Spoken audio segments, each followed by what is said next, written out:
Prosperity is not having some money that you can see somewhere that gives you peace. That is poverty in the guise of prosperity. So when you have faith in God, that is prosperity. That rich fool, his ground brought forth plenty.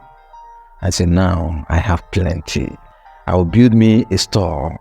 I will tell my soul, rest. That thinking, that mindset is poverty. And it's that. The moment you start thinking that way, that means you're not comfortable with the provision system of God.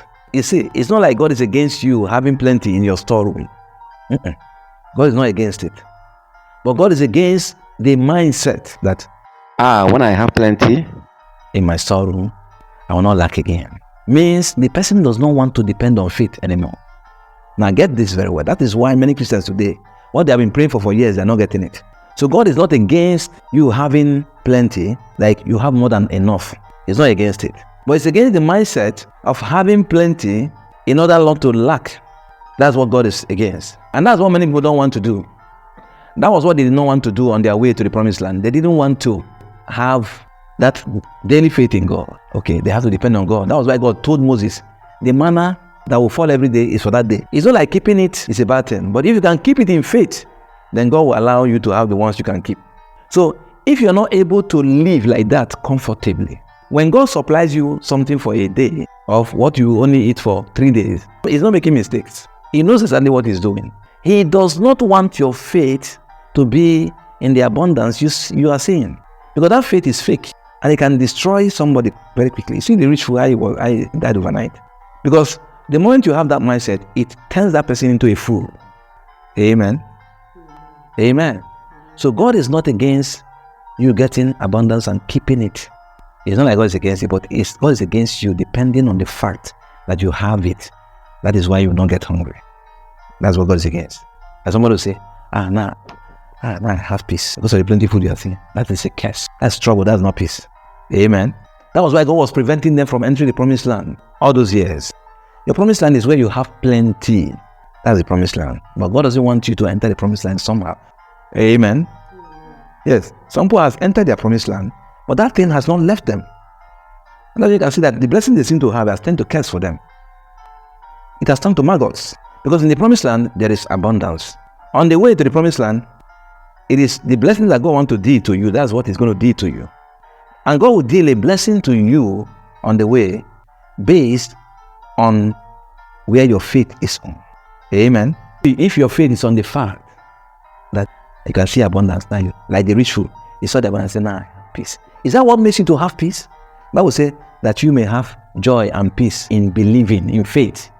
It's faith that should make you to have peace. My peace I give unto you, my peace I leave with you, not as God giveth, give I unto you. Let not your heart be, not your life. He said, let not your heart, not your life be troubled. So your life can be troubled, but Jesus said, let not your heart be troubled. He didn't say, let not your life be troubled. He said, let not your heart be troubled. That implies that no matter what trouble you are seeing in life, it does not matter. He said, the peace I give, not like the word giveth. The word peace is let not your life be troubled. But Jesus' peace is let not your heart be troubled. The world will only have peace when plenty money is there. And they can be sure of 10 years. Now they are sure. Now they can be confident. Now they can speak confidently. No. That is what the world knows as peace. But what Jesus knows, what God knows as peace is let not your heart be troubled. I mean, without having any of these things, you can have peace. Without having any of these things, you can have confidence. Such peace will end up bringing those things. The peace of God is what brings the things that cause the world to have peace. The peace of God will rather bring it to you.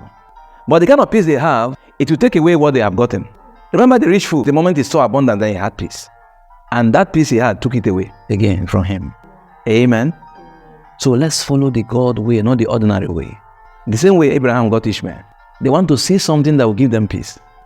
To have that peace is faith. This peace counts. You see the kind of peace Jesus had in the boat when he was sleeping. And the tempest and the storm was beating their boat. And the disciples went to him and said, Master, don't you care that we are perishing? Look at everywhere is full of water. The storm is coming. Our boat is about to sink into the water. And you are sleeping inside. There was trouble all over, but there was peace within. Let not your heart be troubled. The boat was troubled, but he did not let his heart to be troubled. The boat he was sleeping in, the boat he was sitting in was troubled. And so no matter the trouble around us, what God does not want is for your heart to be troubled. And the only way you can get that kind of heart of peace is in believing. And to believe, continue reading the word.